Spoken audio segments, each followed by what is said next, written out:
In tonight's other news, President Marcos Jr. called on members of the Asia-Pacific Economic Cooperation to become instruments of peace and innovation to ensure international prosperity.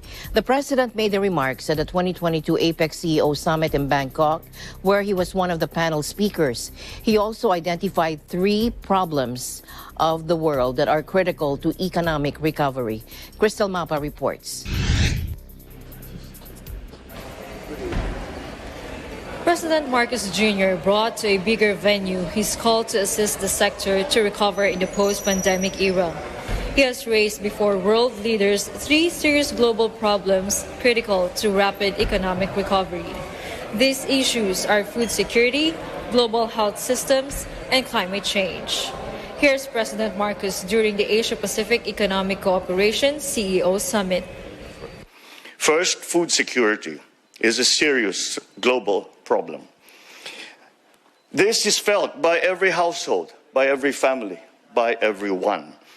The issues that the world faces now, from climate change to inflation to war, are viewed by the ordinary Filipino through the lens of food security. Steep declines in agricultural output and productivity from widespread damage to farms and to crops have been increasing, and they are linked to climate change, which has made extreme weather events such as unpredictable typhoons and severe droughts more frequent and more deadly. The rise in commodity prices, coupled with supply chain disruptions and inflationary pressures, have obviously contributed to the rising prices of food.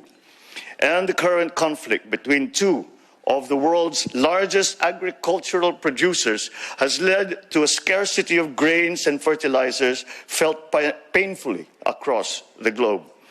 Food security must be a top priority for all governments. The global economy simply cannot afford another crippling series of lockdowns and travel bans. Governments must continue to invest in pandemic preparedness and in ensuring the resilience of a global health system. He also said that climate change was the most pressing existential challenge of our time.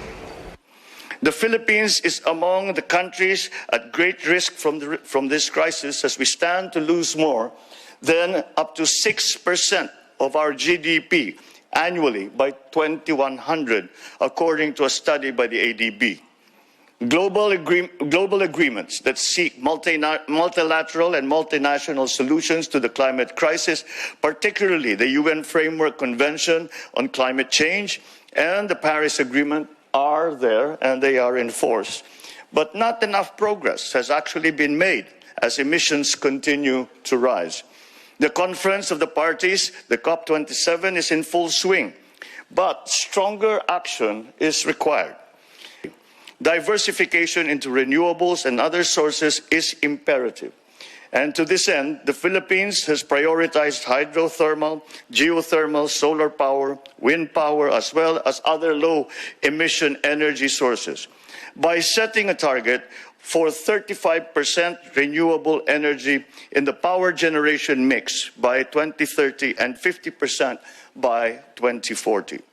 He also pledged that the Philippine government will work closely with the private sector to improve the resilience of people and businesses by leveraging the tools of sustainability, such as innovative supply chain systems, circular economy models for recycling and upcycling, including the Biocircular Green or BCG economy model of APEC host Thailand. He also called on members of APEC to become instruments of peace and innovation to ensure international prosperity.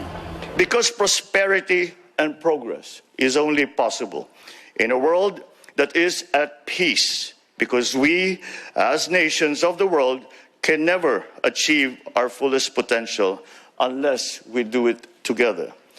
We must have our sights set high for APEC and for all member countries. But whatever plans we may have for our countries, for our economies, those will come to naught unless they are within the context of peace in the region and in the world. Reporting from APEC Economic Leaders Week here in Bangkok, Thailand, I am Crystal Mapa. We live in extraordinary times.